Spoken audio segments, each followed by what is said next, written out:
Comme vous venez de le dire, on ne voit pas les miracles seulement au temps d'Israël ou dans l'Ancien Testament.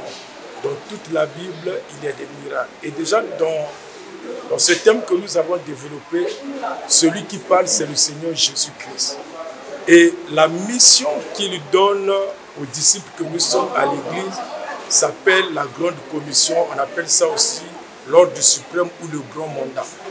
Et le Seigneur dit que les miracles accompagnent ceux qui accomplissent la Grande Commission. Comme vous venez de le dire, certains disent que le temps des miracles est révolu. Donc si le temps des miracles est révolu, comme le disent certains, ou s'il n'y a plus de miracles, ça veut dire que la Grande Commission a pris fin. Or, aussi longtemps que nous sommes sur la terre, nous devons continuer à annoncer la parole. Le Seigneur a dit, allez par tout le monde, prêchez la bonne nouvelle à toute la création.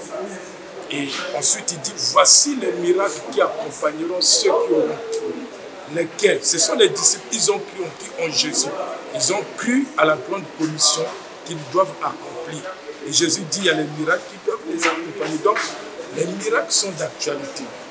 Aussi longtemps que l'Église est sur la terre, nous devons nous attendre aux miracles. Dieu continue à opérer les miracles. Nous le voyons.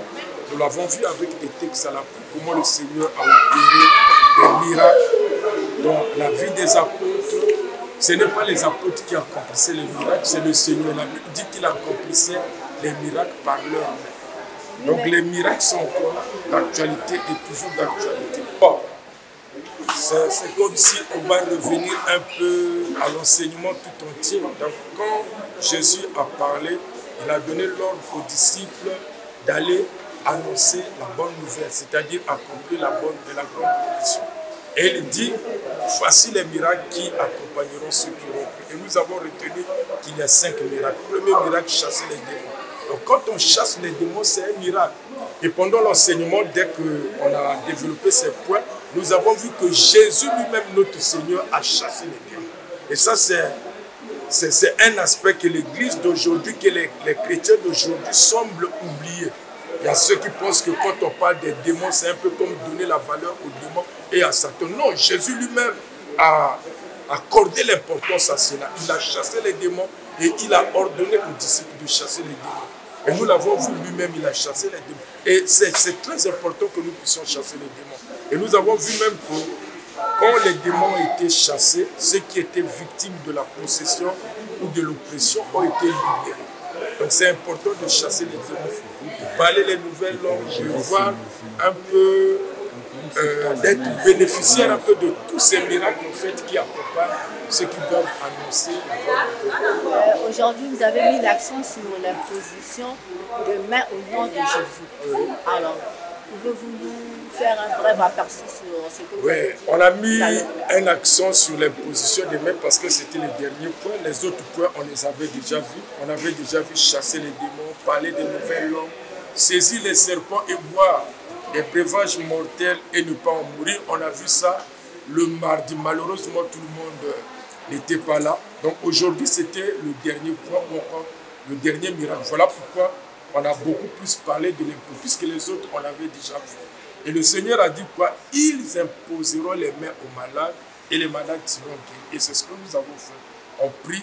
Nous ne cherchons pas à savoir ce qui se passe. On obéit à l'ordre du Seigneur. Il a dit, vous imposez les mains aux malades et les malades seront guéris. Et c'est ce que nous avons fait. Et nous avons vu même que dans la Bible, que Dieu, c'est lui qui faisait des miracles extraordinaires par les mains de Paul. Ce n'est pas Paul qui faisait des miracles, et c'était Dieu qui le faisait. Donc il nous utilise comme des simples instruments. Et cela n'est pas la responsabilité des pasteurs ou des ministres de Dieu seulement. C'est de tout disciple. Tout disciple peut prier pour les malades, peut chasser les démons, peut faire en fait ce que le Seigneur nous a demandé de faire dans la grande commission. En fait, ce culte a été juste la fin des enseignements qu'a eu le pasteur Guy Roger sur les miracles qui accompagnent ceux qui ont cru. Donc, on a fait toute une série d'enseignements le mardi, le jeudi et même les dimanches. Et aujourd'hui, c'était la fin. Donc, de ce que j'ai retenu, c'est que ceux qui croient en Dieu, ceux qui ont cru en lui, pas seulement ceux qui ont un ministère sur eux, mais ceux qui ont cru en l'Éternel, l'Éternel a mis en eux des dons et des talents pour l'utilité commune. Pour ces cadres-là, c'est pas que ce n'est pas seulement donné aux pasteurs, en fait. C'est tous les croyants, tout chrétien a le droit, a la capacité de faire des miracles.